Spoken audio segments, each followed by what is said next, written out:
todos, que o Mestre Jesus nos ilumine sempre. Meu nome é Vera, eu sou trabalhadora voluntária do CAE João de Camargo e o tema da nossa conversa é a fé raciocinada. Para isso, eu me baseei no Evangelho segundo o Espiritismo, capítulo 19, e também no livro O Consolador, de Emmanuel.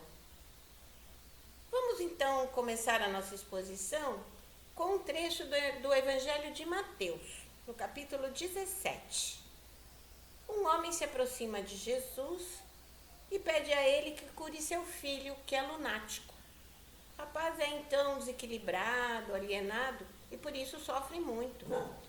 Jesus pede aos discípulos que façam isso, que curem o rapaz. Eles tentam, mas não conseguem. Jesus então pede ao Pai que traga esse rapaz até ele, Jesus, ele o abençoa e assim o rapaz fica curado. Mateus até diz no Evangelho, o demônio sai dele, ou seja, uma má influência, um possível obsessor deixa o rapaz e ele readquire seu equilíbrio. Os discípulos perguntam então, Mestre, por que nós não o pudemos curar?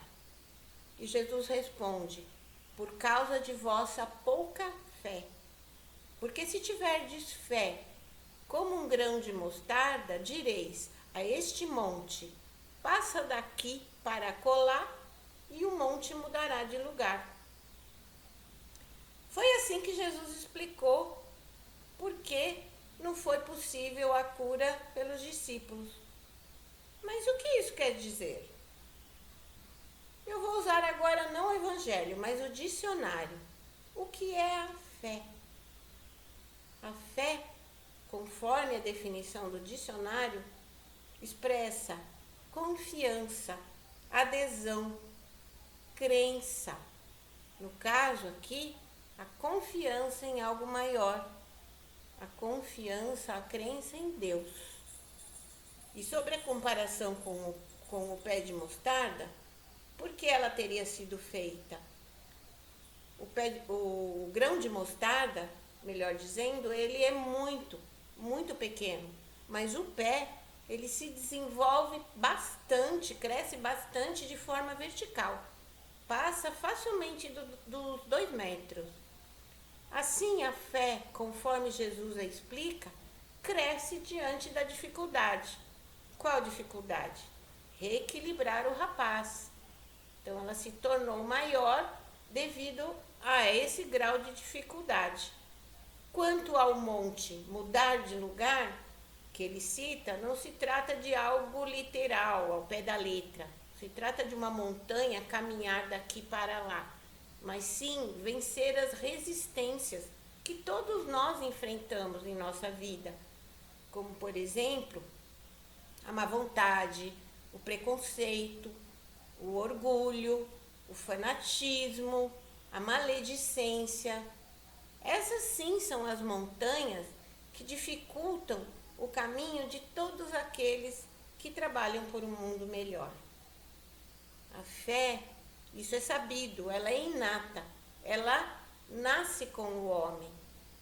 Em alguns, ela se desenvolve de uma forma bastante fácil. O Evangelho até diz, basta uma centelha para desenvolvê-la. Já para outros, esse progresso é muito difícil, lento ou nem acontece. E por quê? Porque para os primeiros, eles já trazem, esses onde a fé se desenvolve de uma forma mais fácil, eles já trazem um progresso espiritual anterior que permite isso. Agora os outros ainda precisam estudar, precisam se desenvolver, precisam buscar. Mas todos nós chegaremos a essa fé em nome da nossa própria evolução. E se esse aprendizado não se fizer neste momento, nessa encarnação, será feito em outra. E é comum nós ouvirmos que a fé não se prescreve. Então o outro outro que alegam, eu não tenho fé, mas eu não posso ser culpado disso. A fé não se prescreve, é fato. A fé não se prescreve e mais, ela não pode ser imposta, ela é adquirida. E todos podem encontrá-la se buscarem com sinceridade. Mas não é a fé que chega até nós. Nós é que vamos buscá-la. Um dos motivos pelos quais o indivíduo alega não conseguir desenvolver a fé é o orgulho. O orgulho de ter de reconhecer a presença de um ser superior, de um poder superior e, portanto, de ter de se curvar até ele. A fé também não deve ser confundida com presunção, com vaidade, com afetação. Não. A verdadeira fé é humilde, é tranquila e ela traz uma confiança em Deus que é tão grande que chega a ser maior do que nós mesmos. Agora vamos contar uma historinha que explica essa fé tranquila e confiante com humor. Vamos a ela.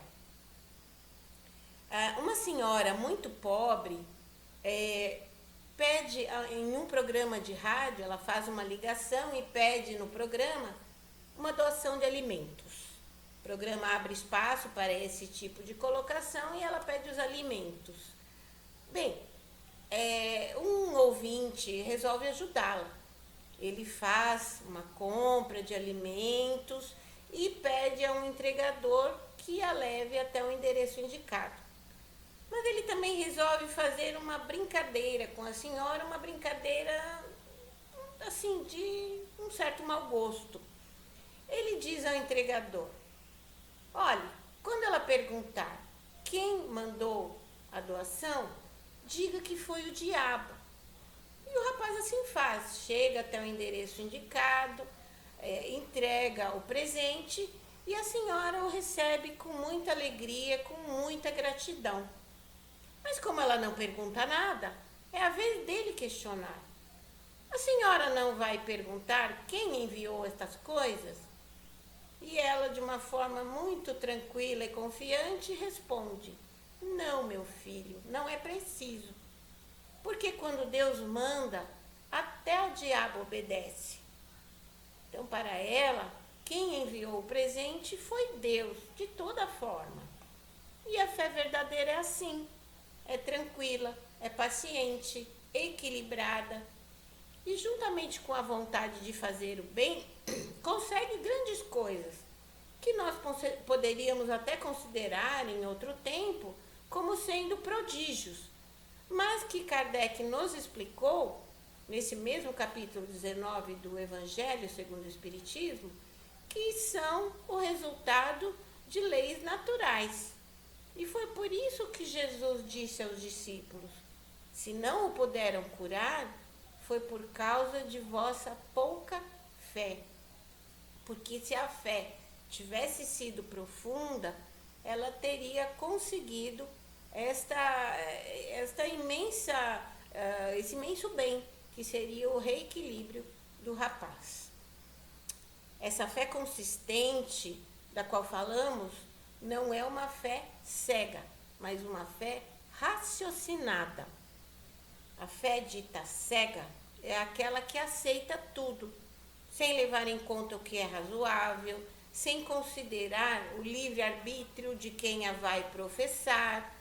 Ou seja, é algo que é imposto e que, se for em excesso, pode chegar inclusive ao fanatismo. Já a fé raciocinada, que é explicada por Kardec, ela se apoia na razão, na compreensão. O indivíduo a aceita porque a compreende, porque aquilo faz sentido para ele. Lembrando, Allan Kardec era um homem culto, um professor. Ele viveu da primeira para a segunda metade do século XIX, foi aí que ele trabalhou, foi nesse momento, e foi ele quem trouxe a codificação da doutrina espírita.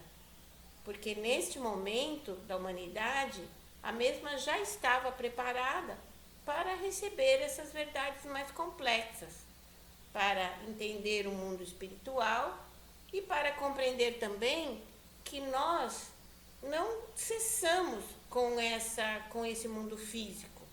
Então, quando cessarmos na vida física, continuaremos na espiritualidade. E Kardec então nos explica que a fé deve ser questionada, compreendida, para aí sim ser aceita e não imposta de uma forma obrigatória. E é fato, quando a fé aborda algo que não faz sentido para nós, ela é uma situação cega, impensada. É por isso que ele ainda nos diz, Kardec ainda nos explica nesse mesmo capítulo 19, a fé inabalável é aquela que pode enfrentar a razão face a face, em qualquer época da humanidade.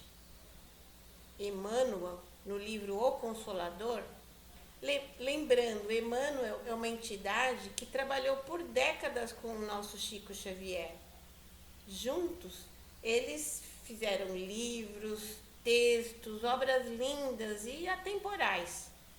Emmanuel nos diz, então, em O Consolador, que a fé, quando ela se manifesta sem um raciocínio, ela pode levar o indivíduo a fazer absurdos.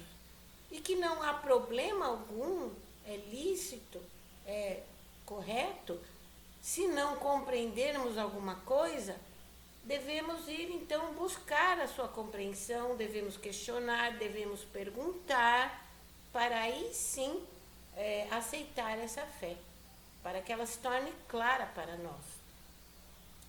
Encerrando as nossas reflexões sobre a fé, colocamos que os dogmas, que são aquelas verdades inquestionáveis que todas as religiões possuem, que construíram em outros tempos, esses dogmas já passaram. Os dogmas, então, são aquelas colocações que não permitem questionamento. Elas devem ser obedecidas como verdades absolutas e ponto final, sem entendimento. Mas isso já passou. E se as religiões tiveram de construí-los lá em tempos passados, foi devido a questões políticas, talvez no interesse da dominação de massas ou em situações semelhantes. Mas hoje isso não faz mais sentido. Vamos então refletir e construir a nossa fé de uma forma raciocinada? Um grande e fraterno abraço a todos.